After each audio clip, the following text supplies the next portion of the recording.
Muito bem, meus irmãos. Vocês me ouviram a semana passada e me ouvirão hoje novamente, porque o tema de hoje também está sob a minha responsabilidade. Para mim é uma alegria sempre fazer esse trabalho, né? E eu espero que consiga atingir a vocês com as ideias que nós iremos hoje apresentar. Sempre, como dizemos, nesta apresentação simples, rápida, é uma apresentação singela, que tem como objetivo abrir o interesse de todos vocês ao estudo da doutrina espírita, ao mesmo tempo que também facilitamos a compreensão de algumas ideias. Muito bem. Agradeço a todos vocês que estão aí participando. Vamos então fazer aqui o compartilhamento da nossa tela. Isso é importante, faz parte dos procedimentos. Vamos aguardar um momentinho enquanto conclui. Acabou o compartilhamento. Vamos então entrar na nossa apresentação, que aqui está. Vamos abri-la. Muito bem. Como aconteceu na semana passada, nós hoje também iremos fazer aquele momento de integração. Olha, vocês não imaginam quanto nós ficamos satisfeitos, vendo como vocês participaram, as contribuições, as ideias, as respostas, as integrações que aconteceram. E nós esperamos que isso hoje continue da mesma forma. E como ocorreu na semana passada, eu pedirei também o apoio da Jamira e o apoio da Nara. Elas farão as leituras de acordo com os momentos que eu for, então, fazendo as indicações, para que não hajam sobreposições, né, de vozes das duas no momento aí das leituras e das apresentações. Ok? Muito bem. Eu não falei para vocês ainda qual será o tema do nosso estudo. Nós vamos primeiro fazer essa integração e vamos ver como é que vocês se colocam diante de determinadas ideias que nós iremos aqui apresentar para todos vocês. A primeira pergunta que eu lanço e que eu peço a contribuição de vocês aí participando no chat é a seguinte: normalmente, você lê toda a introdução de um livro, você comprou um livro novo, você vai começar a lê-lo, você faz a leitura da introdução de todos os livros que você lê? Você dá importância à introdução de um livro? Respondam aí para a gente no chat. Com você, Jamira. Vamos ver as respostas, as participações do chat. Vamos lá, então, Edilson. A grande maioria respondeu que sim, como a Neuza, Maria Neiva Cortez. Já a Neuza Rocha disse que não, né? Mas nós temos aqui a resposta da Bernadette Pereira, ela diz: sim, leio tudo que houver sido escrito nela, né? Na introdução. Isso. E a Bernadette, eu sei que ela lê mesmo. Lê mesmo, né? É. A Adriana Pinheiro também, sim. Marta Lúcia, nem sempre, né? Mas a grande maioria é sim, viu, Edilson? Mas tem uma resposta interessante aí, que é da Graça Henriques. Ela diz que depende do livro. Não é todo livro que ela lê a introdução, não. Vejam, olha, nós temos aí uma posição bem balanceada em termos de resposta, né? Mas vamos continuar. Diga, Jamira. A Mari Monteiro diz que às vezes sim, outras não, mas se tratando de livros espíritas, eu leio a introdução, sim. Muito bem. Então vamos lá, vamos continuar com uma outra pergunta. Aí eu quero saber de vocês. Os adeptos do espiritismo, as pessoas que abraçam, aquelas pessoas que se dizem, não é, adeptos das ideias espíritas, eles são espíritas ou nós podemos chamá-los de espiritistas? O que é que vocês acham? Os adeptos são espíritas ou são espiritistas? Vamos lá no chat, vamos ouvir aí a opinião de vocês.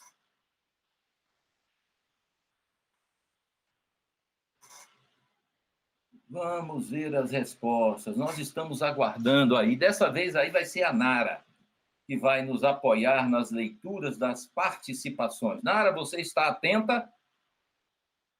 Estou. Ah, olha aí, nós já temos uma resposta. Vamos aguardar outras contribuições. Ah.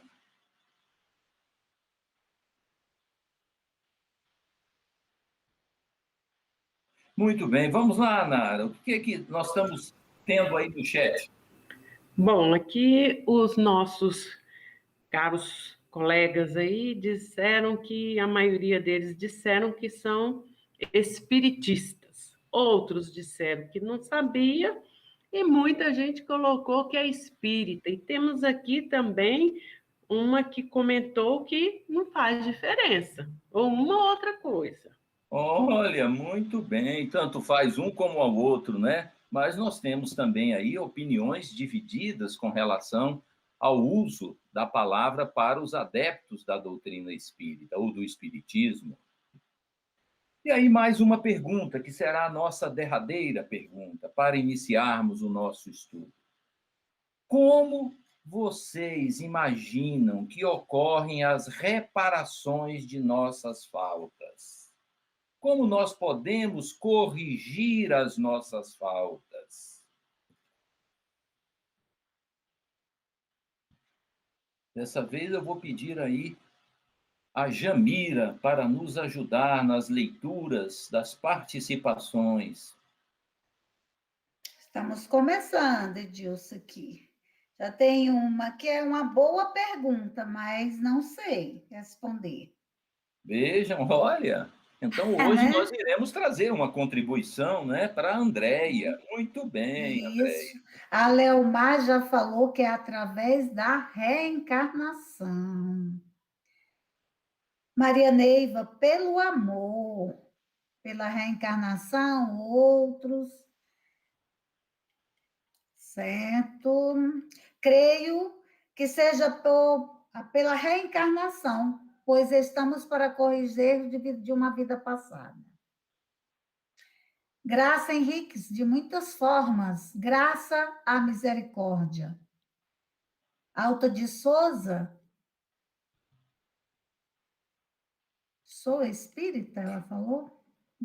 São espíritas, ela está dizendo ainda da pergunta anterior. Da outra, né? Que são espiritistas, né? Tá certo. Agora eu conheci o espiritismo através de com certeza, espírito inclinou, Mas interessante, né, Jamira, que nós temos aí várias pessoas dizendo que não sabem, né? Olha, isso é verdade. Vamos ter uma oportunidade aí de trazer uma informação a mais. Muito bem, Jamira, Nara, eu agradeço a vocês, agradeço a todos que participaram aí, trazendo as suas colaborações. Esse momento, para nós, ele é bastante interessante e valoroso no nosso estudo. Então, vamos apresentar o nosso tema de hoje para todos vocês. Nós vamos apresentar hoje o resumo da doutrina espírita. Olhem, o resumo da doutrina espírita. E esse resumo da doutrina espírita, ele está na introdução de O Livro dos Espíritos. Por isso, aquela nossa primeira pergunta, se você tem o hábito de ler sempre a introdução dos livros. Vamos ver, então, um pouquinho mais. As principais ideias que nós encontramos na introdução de O Livro dos Espíritos. O Livro dos Espíritos, na introdução, nós encontramos 17 itens que são desenvolvidos por Allan Kardec. 17 itens. Vejam a profundidade de cada um deles. Ele começa o item 1 falando sobre as palavras, os vocábulos, espiritismo e espiritualismo, e mostra a necessidade da criação de um vocábulo novo para evitar as confusões. No item 2, ele trata a respeito da alma, analisa as considerações de diversos segmentos religiosos. No item 3, todos as ideias do item, fui eu que criei. Isso não está lá em O Livro dos Espíritos, é extraindo a ideia central. No item 3, nós temos lá ele falando aos de boa fé. E diz que fala aos que não trazem ideias pré-concebidas e desenvolve, então, este pensamento. No item 4, ele trata do campo dos fenômenos, analisa os fenômenos e observa que, desde o início, se observou que eles não estavam limitados a objetos. Havia um processo inteligente atrás de tudo aquilo. No item 5, ele fala da influência do médium. E diz que chegou a uma constatação: a cesta e o lápis eram apenas apêndices da mão, porque no início as comunicações eram feitas utilizando uma cesta com um lápis afixado no centro, como a Nara apresentou quando fez a nossa primeira aula sobre Allan Kardec. O item 6 é o item que nós iremos abordar no nosso estudo de hoje. É o resumo da doutrina espírita. E para vocês terem uma ideia, só esse item 6, ele tem 32 itens ou subitens que são desenvolvidos com ideias que nós iremos abordar hoje na nossa reunião, nesse nosso pequeno estudo. O item 7, ele fala das oposições. Os fatos são o verdadeiro critério dos nossos juízos. Isso é uma afirmação de Kardec. No item 8, o estudo sério. Ele, falando do estudo da doutrina espírita, ele diz que só pode ser feito com utilidade por homens sérios e de forma séria. Sobre as fraudes e a gratuidade, ele diz que nós devemos observar repetidamente, de acordo com as condições que aquele fato está acontecendo. No item 10, ele fala dos tipos das comunicações e chama-nos a atenção. No mundo espiritual, também há uma sociedade boa e má. Portanto, as comunicações estarão em relação a essa sociedade. O item 11, ele fala da identidade dos espíritos. Muitos questionavam que as mensagens eram feitas só com nomes de pessoas conhecidas, e ele chama a atenção que só comparecem os que possuem nomes conhecidos? Não. Uma grande maioria são de desconhecidos de nós. Linguagem, sobre a linguagem dos espíritos. Ele diz: o espírito de um homem de bem não falará como de um perverso. O 13, ele fala do estudo sério, voltando a esta ideia. Como em algumas horas adquirir a ciência do infinito. E ele faz aí uma analogia, inclusive, com a formação de um médico, mostrando quantos anos são dedicados para que ele chegue àquela condição. E na doutrina espírita, diz ele, é a mesma coisa. No item 14, ele trata das objeções. Questionar a ortografia, porque muitos questionavam erros de ortografia. Ele, então, diz que muitos sábios cometem os mesmos erros. Não se pode basear simplesmente nestas questões. Sobre os perigos do espiritismo, Kardec diz, então, neste item, todas as grandes preocupações podem causar a loucura. O espiritismo não pode a ele ser atribuída esta situação. O item 16, nós temos o desenvolvimento sobre a ideia que se tinha da ação magnética, que muitos médios em estado sonambúlico tiravam de si mesmo as manifestações e as ideias. Então, Kardec desenvolve a explicação em torno deste aspecto. Então, vejam quanta coisa se pode tirar da introdução de O Livro dos Espíritos. E aí nós temos ainda o item 6, que nós temos 32 aspectos que são tratados, e é neles que nós iremos entrar agora. Vamos caminhar, então, nestas novas ideias. Nós comentamos a ideia das palavras. Então, vejam, necessidade de uma nova palavra. Isto foi preocupação de Kardec. E ele diz, para coisas novas são precisos termos novos. Os vocábulos espiritual, espiritualista, espiritualismo possuem acepção bem definida. Dar-lhe uma nova acepção seria multiplicar as causas da anfibologia, que, na verdade, representa a duplicidade de sentido que nós podemos ter de algumas palavras. E aí Kardec entra a explicar as diferenças entre espiritismo e espiritualismo. Ele nos fala que o espiritualismo é a doutrina oposta ao materialismo, tem por base Deus e a sobrevivência da alma. Portanto, apesar de ter estas ideias, não tem como base a crença nos espíritos e nas suas manifestações. No entanto, o espiritismo, ele é o conjunto de princípios e leis que vem revelar a existência dos espíritos e as suas relações com o mundo material. Conclui-se, portanto, dessas duas colocações, que todo espírita é espiritualista, mas nem todo espiritualista é um espírita. Os adeptos do espiritismo, então, vamos lá a resposta. O Epaminondas disse lá no chat que nós somos espiritistas, espíritas são os verdadeiros. Mas será que Allan Kardec também nos disse e seguiu esta linha? Vejamos o que ele nos falou. Os adeptos do espiritismo serão espíritas ou espiritista, tanto faz uma como a outra. Nós podemos dizer que somos espíritas ou que somos espiritistas. A afirmação de Kardec.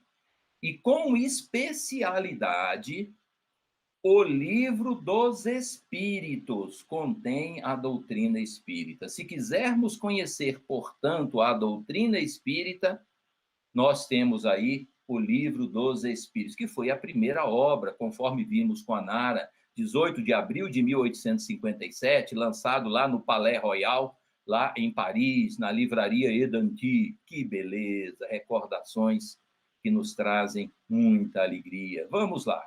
Mas o Livro dos Espíritos, ele possui desdobramentos. Dele, nós temos o desenvolvimento de outras obras, que foram também trazidas e que compõem o que nós chamamos de doutrina espírita. Nós temos, por exemplo, o Livro dos Médiuns, que trata da segunda parte de O Livro dos Espíritos. Nós temos também o Evangelho segundo o Espiritismo, que trata da parte terceira das leis morais. Nós temos também o livro O Céu e o Inferno, que trata da quarta parte de O Livro dos Espíritos. E a primeira parte, que será a nossa próxima aula. Nós entraremos nesta primeira parte na próxima aula. Essa primeira parte, ela está condensada também em A Gênese, porque fala da origem das coisas. Então, vejam, do Livro dos Espíritos, nós temos um desdobramento em outras obras. Vamos continuar. Nesta parte, então, do capítulo do item 6, Kardec desenvolve a ideia de Deus, dizendo-nos que Deus é a suprema e soberana inteligência, abrange o infinito, é eterno, não teve começo e não terá fim, é imutável, estabilidade das leis que regem o universo. Imaginem se ele não fosse imutável, a estabilidade das próprias leis que regem o universo, o equilíbrio de tudo, como iria acontecer? Então, isso está na imutabilidade de Deus. Ele é imaterial, porque a sua natureza difere de tudo aquilo que nós chamamos de matéria. É onipotente, possui o supremo poder, soberanamente justo e bom. É muito interessante nós fixarmos a ideia nesta colocação que os espíritos trouxeram. Ele é soberanamente justo e bom. As leis divinas se revelam nas mais pequeninas coisas. Ele é infinitamente perfeito, impossível conceber-se Deus sem o infinito das perfeições. Ele é único, consequência da perfeição. Claro, se houvessem dois, nós teríamos aí uma divisão, mas ele é único. Deus criou o universo e todos os seres. Tudo o que existe é criação de Deus. Tanto os seres inanimados como os seres animados, os materiais e os imateriais. Tudo foi criação de Deus, o nosso Pai. A constituição dos mundos também é abordada neste item 6. Mundo espírita é aquele que é invisível a todos nós, e no qual nós temos os habitantes, que são os seres imateriais. Chama a nossa atenção os espíritos, e Kardec coloca neste resumo, que o mundo espírita ele é o normal, ele é o primitivo. Vejam, ele é eterno e sobrevive a tudo. Eterno e sobrevive a tudo. A constituição dos mundos, nós temos também aí a abordagem neste item. O mundo corporal é aquele que é visível aos seres materiais. O mundo corporal ele é secundário. Observem, secundário. Poderia deixar de existir ou não ter existido. Este é um ponto também que merece a nossa observação. O nosso mundo, por ser um mundo secundário, porque o normal é o mundo espiritual, este material, poderia deixar de existir, sem ter e sem mudar a natureza primordial e normal da nossa vida, que é a verdadeira vida, que é a vida do espírito. A habitação dos espíritos. Os espíritos encarnados estão nos diferentes globos do universo. Todos os globos do universo são habitados. Há muitas moradas na casa do meu Pai. Capítulo 3º de O Evangelho segundo o Espiritismo. A habitação dos espíritos desencarnados. Estão por toda parte. Então, vocês podem olhar para os lados aí, porque é possível que vocês estejam compartilhando o ambiente, porque os espíritos estão por toda parte, no espaço ou ao nosso lado. Kardec também trata, neste item 6 do resumo, sobre a constituição do ser humano, que na aula anterior nós, inclusive, fizemos também uma abordagem. A constituição do ser humano, nós temos a alma ou o espírito, que é o ser inteligente, que existe em nós e sobrevive a tudo. Temos o perispírito, que é o princípio intermediário, e temos o corpo, que é o ser imaterial. Esse perispírito, que é o princípio intermediário, ele serve como laço de ligação entre o espírito e o corpo material. O corpo físico ele é material e perecível, isso a ciência já nos mostrou. Quando a velhice, a decrepitude ou qualquer outro problema extingue a nossa vida, a tendência é que esse corpo material ele se decomponha, e a decomposição dele passa a dar vida a outras vidas que compõem a própria natureza. Sua morte restitui, no entanto, a liberdade ao espírito. É um revestimento temporário do espírito. No entanto, nós devemos ter todo o cuidado com ele. Em o Evangelho, nós temos lá, cuidai da vossa alma, mas cuidai igualmente do vosso corpo, instrumento dela. O corpo é o elemento, é o instrumento através do qual nós nos relacionamos no mundo, com as pessoas. O perispírito é uma espécie de envoltório semimaterial. Vejam, a pessoa desencarnou e ali o seu perispírito vai penetrar no mundo espiritual, porque lá nós nos relacionamos com os espíritos por meio do nosso perispírito. Conservado pelo espírito na morte do corpo físico. É isso que nós acabamos de falar. E aí, o que está sendo mostrado, a figura é expressiva e ilustrativa em relação a isso. É etéreo e invisível em nosso estado normal. Quando estamos encarnados, esta visão ela não é possível, mas quando nós estamos no mundo espiritual, ele se mostra e nós conseguimos ver os espíritos por meio dele, como dissemos há poucos minutos atrás. E aqui está, ele é visível e até tangível, como nas aparições e materializações. Vejam, esse perispírito, ele pode se tornar visível e tangível. E nós vamos ver que ocorreram processos de análise, de estudos, que seguiram, acompanharam e verificaram e estudaram as características desse corpo semimaterial que é o perispírito. Um estudo que chamamos a atenção de todos vocês foi o feito com a materialização do espírito de Kate King. Ela se materializava, andava, conversava entre os presentes, sendo vista por todos, um processo de materialização. E quem desenvolveu esse estudo a pedido da rainha da Inglaterra foi esse notável cientista, Sir William Crookes. Ele examinou, estudou, analisou, mediu temperatura, pressão e pulsação e tudo aquilo que era possível para que tivesse, então, a certeza da veracidade daquilo. E, no final, ele, então, comenta, não digo que é possível, digo que isto é real, mostrando, então, aí a certeza dos fenômenos que ele havia analisado e estudado.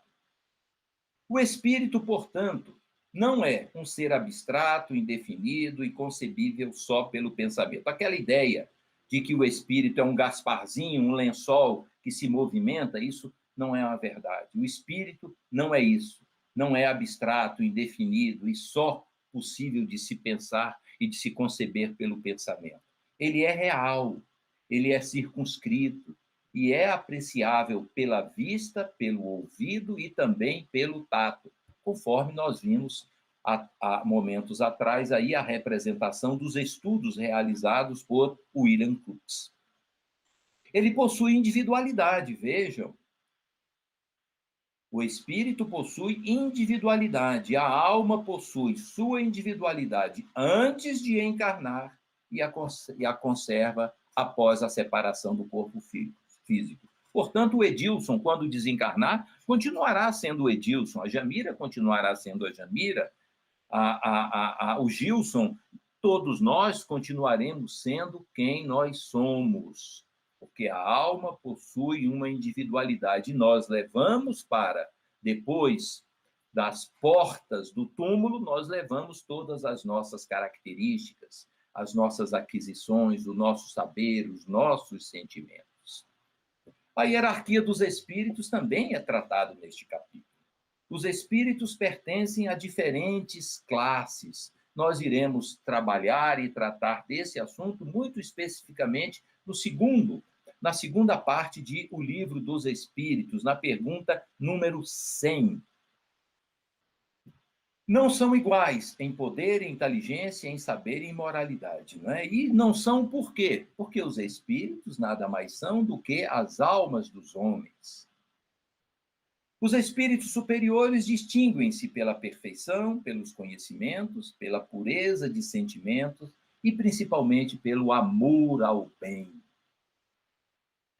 São os anjos ou puros espíritos, conforme nós queiramos definir. No entanto, os espíritos inferiores são aqueles que ainda se encontram distanciados da perfeição, como nós. E ainda estamos muito distante da perfeição.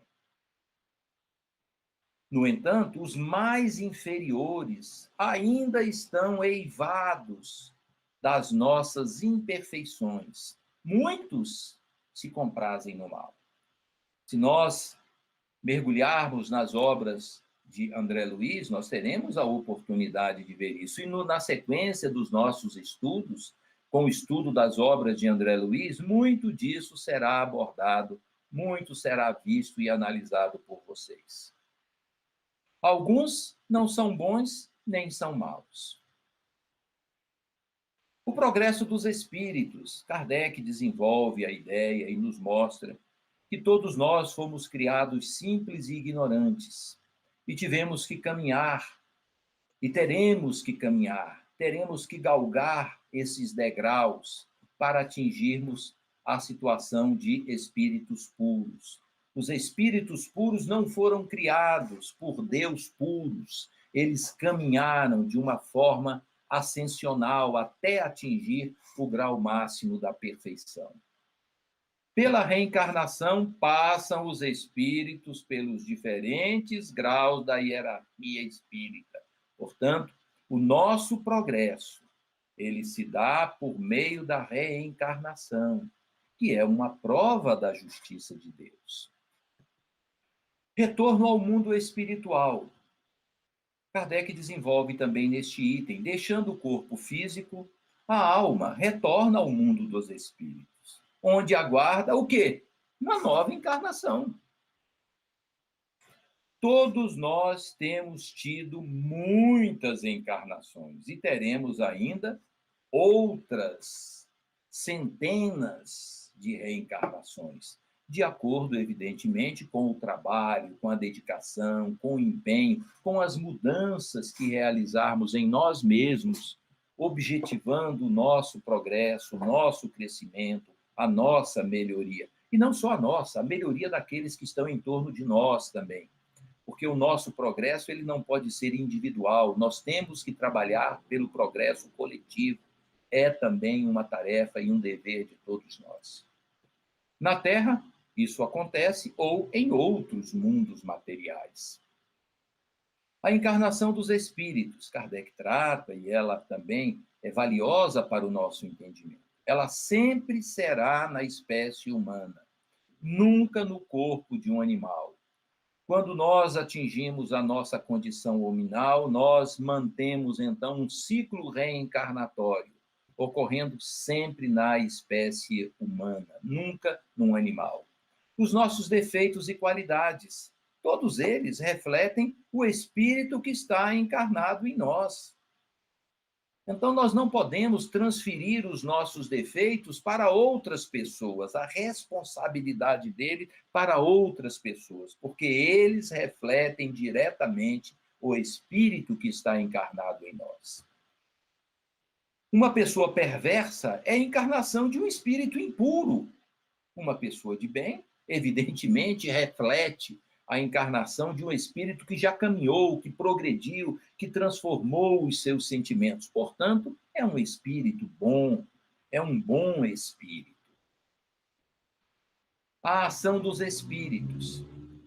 Muita gente se preocupa com isso e deve realmente se preocupar.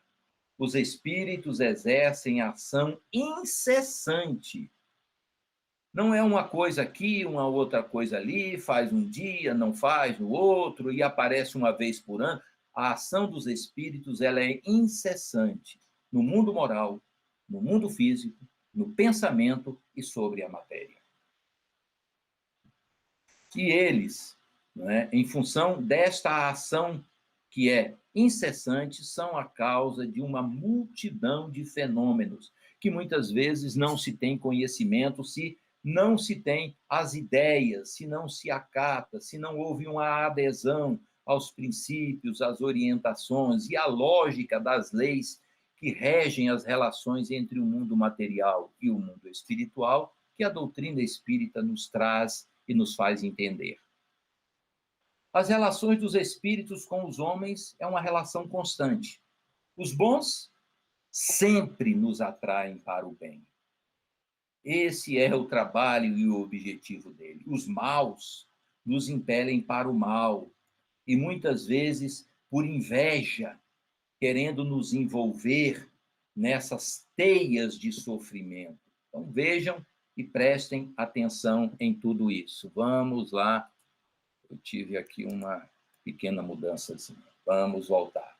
Os bons nos sustentam nas provas, nos apoiam, dão-nos o equilíbrio, nos apoiam em tudo aquilo que desejamos fazer e realizar em termos do nosso crescimento. Os maus nos perturbam e nos fazem sofrer. Sobre as comunicações dos espíritos com os homens, Allan Kardec comenta neste resumo da doutrina espírita. As ocultas são aquelas que nós atribuímos como intuições, pressentimentos, sensações, vibrações que nós sentimos. Cabe ao nosso juízo discernir as boas das más. Elas chegam até nós. Agora é trabalho nosso fazer a diferenciação, discernir aquelas que estão buscando nos apoiar, nos sustentar e aquelas que buscam nos prejudicar. As comunicações dos espíritos com os homens, elas podem ser ostensivas, quase sempre vêm por médiuns, por meio de escritas, de palavras e de outros processos. Kardec também trata como distinguir as comunicações dos bons e dos maus espíritos. A forma é analisar a linguagem e o conteúdo daquilo que nós estamos recebendo. Nos superiores, nos espíritos superiores, a linguagem ela é digna, nobre e de alta moral. Objetivam sempre, sempre o melhoramento e o bem da humanidade. Nos inferiores, é uma linguagem inconsequente, trivial, grosseira, maliciosa e falsa. Lisonjeiam a vaidade e divertem-se à custa dos que os interrogam. Vejam como os espíritos fazem conosco. A atração dos espíritos, eles são atraídos pela natureza do meio. Os superiores são atraídos por reuniões sérias, aonde reina os princípios do amor, do bem, o desejo de se instruir, o desejo de se melhorar. Essas vibrações afastam os espíritos inferiores. As reuniões de pessoas frívolas, curiosas, com maus instintos, são um atrativo para os espíritos inferiores, que vêm também comungar as mesmas ideias. Entregam-se, no caso, às futilidades, às mentiras e às mistificações. Reuniões dessa natureza, portanto, representam atrativos para os espíritos inferiores. A moral dos espíritos superiores, portanto, é a moral do Cristo. Fazer aos outros o que gostaríamos que os outros nos fizessem. Fazer o bem e não o mal. E os espíritos superiores, eles nos ensinam. Nos prendemos à matéria quando alimentamos egoísmo, orgulho e sensualidade. Nós veremos também esses tópicos lá estudando a parte terceira da lei moral do Livro dos Espíritos. Nos aproximamos da sua natureza animal quando nos prendemos à matéria. E nos desligamos da matéria à medida que trabalhamos para vencer as nossas imperfeições. Nos aproximamos, neste caso, da nossa natureza espiritual, que é o nosso verdadeiro objetivo. É o caminho para o qual todos nós fomos criados, para o progresso, para essa natureza espiritual, para brilhar como uma luz, para brilhar como uma estrela no firmamento. As nossas faltas, nós fizemos essa pergunta. As nossas faltas não são irremessíveis. Com a reencarnação, sempre podemos repará-las, conforme os nossos desejos e esforços. Vejam que Kardec, nesse resumo, a partir do que os espíritos responderam, ele nos diz que não basta a reencarnação. Tem que haver o desejo e o esforço. Esforço é trabalho de modificação, de transformação. E, meus irmãos, encerrando, então, essa nossa conversa rápida de hoje em torno do resumo da doutrina espírita, Kardec, em O Livro dos Espíritos, no item 17, ele diz: a verdadeira doutrina espírita está no ensino que os espíritos deram. E os conhecimentos que esse ensino comporta são por demais profundos e extensos para serem adquiridos de qualquer modo, e não por um estudo perseverante, feito no silêncio e no recolhimento. O que nós propomos com a Escola de Estudos Espíritas é fazer um estudo sério, é trazer a reflexão de todos esses conceitos que os espíritos nos trouxeram e que tem como objetivo facultar a todos nós o crescimento, o progresso e atingir um dia a condição de espíritos que possam efetivamente estar trabalhando no auxílio das tarefas que o Pai tanto deseja que nós possamos contribuir. Muito bem, meus irmãos, então nós terminamos aqui a nossa apresentação.